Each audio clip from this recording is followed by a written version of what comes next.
Hello Technolovers! Mungkin bagi kalian pecinta musik, ketika mendengar nama Dery sudah tidak asing di kalangan pecinta musik underground di Bali. Maklum saja, Dery memang kerap manggung dan membuat grup band beraliran keras, seperti Betrayer, Gibraltar, hingga Burn by Mistake. Meskipun aliran musiknya cadas, tetapi Dery tidak larut dalam kehidupan glamor yang akrab dengan alkohol atau narkoba. Bahkan, Dery mampu untuk menepis semua itu dan justru hijrah menjadi seorang dai atau mubalik. Lantas, bagaimanakah tentang story kehidupan, sumber kekayaan, hingga koleksi kendaraannya? Berikut ulasannya.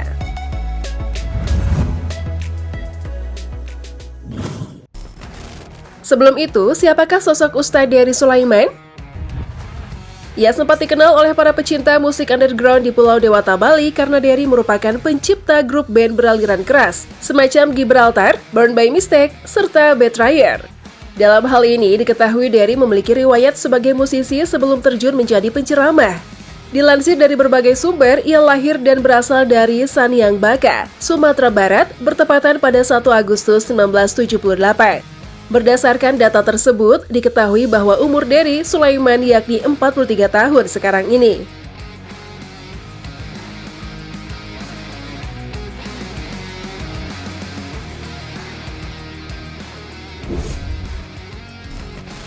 Perjalanan karir Ustadz Dery Sulaiman. Kedekatan Dery Sulaiman dengan agama memang sudah tertanam sejak kecil. Karena sang ayah merupakan lulusan IAIN atau kini disebut Universitas Islam Negeri Fakultas Dakwah. Dari kecil memang dilatih menimba ilmu agama mulai dari MDA agar kelak sang anak bisa menjadi dai atau ulama.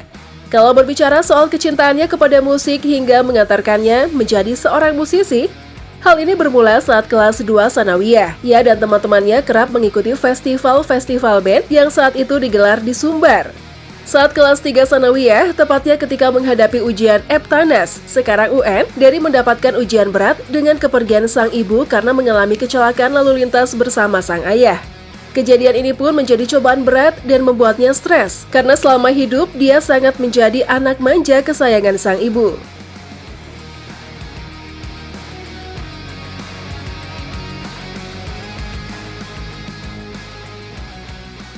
Sebelumnya, saat belajar di Padang, Dery bergaul dengan para anak-anak band metal. Saat sang ibu pergi, dia merasa bergabung dan bergaul dengan anak-anak metal menjadi sebuah pelarian untuk menghilangkan masalahnya.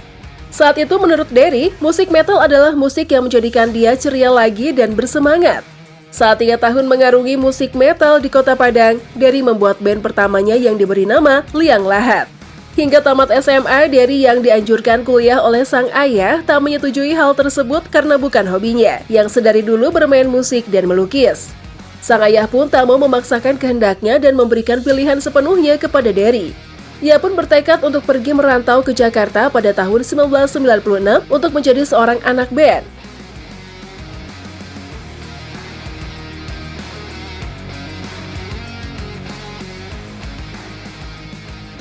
Untuk berangkat ke Jakarta, ia hanya bermodalkan tumpangan dari sopir kendaraan bermuatan bawang dan cabai yang mengantarkan pesanan ke Jakarta. Kala itu, Dery menjadi salah satu personil band bernama Betrayer. Kemudian di tahun 1998, Dery memutuskan untuk hengkang sebagai gitaris Betrayer. Selanjutnya, ia memutuskan untuk pergi ke Bali. Di sana, Dery bersama teman-temannya membentuk band metal Burn by Mistake. Setelah merampungkan sebuah album, dirinya memberitahukan seniornya yaitu Irfan Sembiring yang merupakan pendiri band thrash metal legendaris Rotor. Bukannya mendapatkan pujian dari seniornya, namun Dery justru mendapatkan ceramah. Ia disuruh untuk bertobat dan mendekatkan diri ke Tuhan.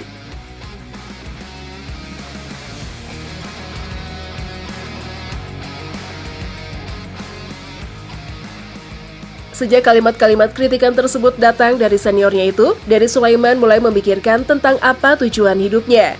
Akhirnya ia memutuskan untuk bertaubat dari hidupnya yang bebas dan menekuni ilmu agama Islam.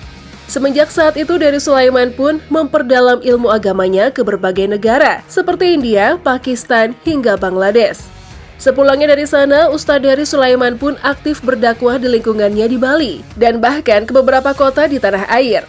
Kemudian di awal tahun 2000-an, Ustadz Dery kemudian memutuskan untuk hengkang dari grup band Burn by Mistake yang telah ia dirikan.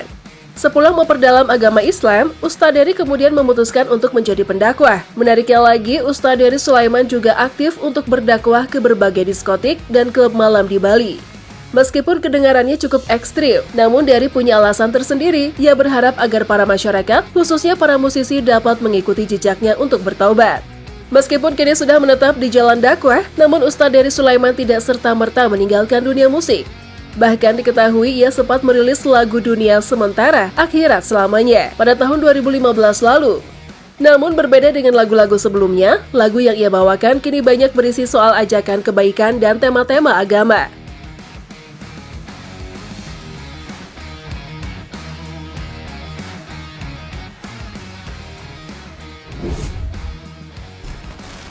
Harta kekayaan.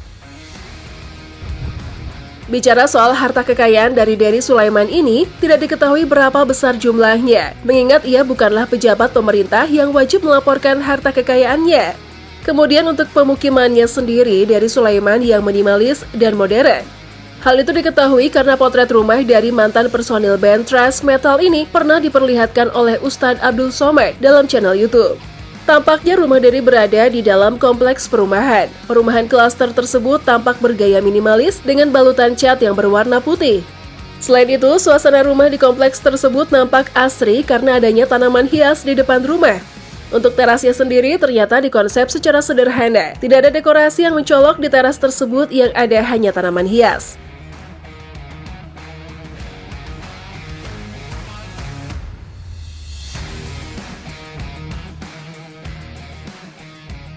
Selanjutnya kita beralih ke bagian ruang tamunya, juga ternyata tampak minimalis dengan interior yang homey, yang dimana sofa berwarna pink dan lukisan menjadi dekorasi di ruang tamu ini. Tak hanya itu saja, karena berkonsep terbuka atau open space, sehingga ada partisi ruang tamu dan ruang keluarga. Hal ini membuat ruangan menjadi lebih lapang. Di ruang keluarganya tersebut tampak terlihat televisi dan dekorasi lain yang sederhana. Kemudian yang terakhir ada area ruang makan. Ruang makan tersebut berada di dekat ruang keluarga, yang dimana ukuran ruang makan tidak terlalu besar. Di dekat ruang makan juga terdapat tangga yang menuju ke lantai 2. Pemukiman Dery ini juga tampak rapi dan bersih.